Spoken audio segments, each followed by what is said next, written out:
दिल्ली में operation lotus fail. Operation lotus जिसका मकसद होता है सीबीआई ईडी को पीछे लगाओ, फर्जी केस बनाओ, जेल भेजने की धमकी दो और बाद में बड़ा पद और केस खत्म करने का लालच देकर अपनी पार्टी में शामिल कराओ। लेकिन मोदी सरकार के इस प्रयोग को कट्टर ईमानदार मनीष सिसोदिया ने एक्सपोज कर दिया है और भाजपा को यह चुनौती भी दे दी है कि सर कटा लूंगा लेकिन पार्टी और देश से धोखा नहीं करूंगा। मुझे आश्चर्य हुआ जब कुछ मेरे पास में मैसेज आए, कोई मैसेज लिख के आए कि भाई आपको दो ऑफर है। एक तो ये कि आपके सीबीआई ईडी जितने भी आपके खिलाफ मुकदमे दर्ज किए जा रहे हैं, बड़े बड़े केस बनाए जा रहे हैं, सो इन सबको वापस ले लो, आप अलग हो जाइए और पार्टी तोड़ लीजिए, हम आपको मुख्यमंत्री बना देंगे। यही नहीं रुके, इसके बाद पीएम मोदी के सिपाहियों ने आपके 4 विधायकों को भाजपा में शामिल हो जाने के लिए 20-20 करोड़ रुपए का ऑफर दिया, वरना सीबीआई ईडी के जरिए फर्जी केस लगाने की धमकी दी। लेकिन ईमानदार आपके विधायकों ने मीडिया के सामने आकर मोदी सरकार की साजिश को भी नाकाम कर दिया। मोदी सरकार ने अपने इस प्रयोग से दूसरी पार्टियों के कई भ्रष्टाचारियों को डराया धमकाया है और फिर बाद में उन्हें बड़े पद का लालच देकर अपनी पार्टी में शामिल कराया है। ऑपरेशन लोटस की एक खास बात है कि इसमें भ्रष्टाचारी जैसे ही भाजपा में शामिल होते हैं उसके सारे पाप तत्काल प्रभाव से धुल जाते हैं और बीजेपी की नजर में वो सबसे ईमानदार और राष्ट्रभक्त बन जाता है।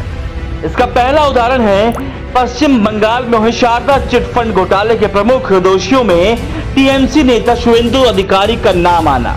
ईडी और सीबीआई मामले की जांच कर रही थी, इसी बीच एक स्टिंग ऑपरेशन में शुवेंदु अधिकारी रिश्वत के पैसे लेते हुए कैद भी हो गए। ऐसा लग रहा था कि सीबीआई कभी भी शुवेंदु को गिरफ्तार कर लेगी, लेकिन बंगाल चुनाव से ठीक पहले अमित शाह की मौजूदगी में शुवेंदु अधिकारी बीजेपी में शामिल हो गए।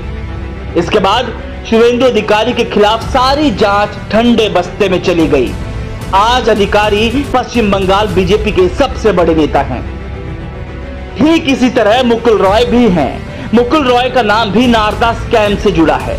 2016 में इससे जुड़े स्टिंग ऑपरेशन के बाद मुकुल रॉय के खिलाफ भी सीबीआई ईडी ने केस दर्ज कर जांच शुरू कर दी थी और एक साल के अंदर यानी साल 2017 में मुकुल रॉय टीएमसी छोड़ बीजेपी में शामिल हो गए और उनके खिलाफ भी जांच सुस्त हो गई। ऑपरेशन लोटस के अगले किरदार हैं असम के मौजूदा मुख्यमंत्री हेमंत बिस्वा शर्मा, जो पहले कांग्रेस में थे। जब पश्चिम बंगाल में शारदा चिटफंड घोटाले का खुलासा हुआ तो हेमंत पर भी घोटाले के पैसे लेने के आरोप थे। सीबीआई ने उनके ठिकानों पर रेड भी की थी। इसके अलावा जल आपूर्ति घोटाले में भी उनका नाम था, लेकिन हेमंत बीजेपी में शामिल हो चुके थे। इसका असर यह हुआ कि सीबीआई ने उनके खिलाफ चार्जशीट तक दाखिल नहीं की। बीजेपी ने इस साल महाराष्ट्र की उद्धव सरकार इसी षड्यंत्र की मदद से गिराई है। लेकिन देश भर में डरा धमकाकर पार्टियों को तोड़ने वाली बीजेपी दिल्ली में गलती कर बैठी।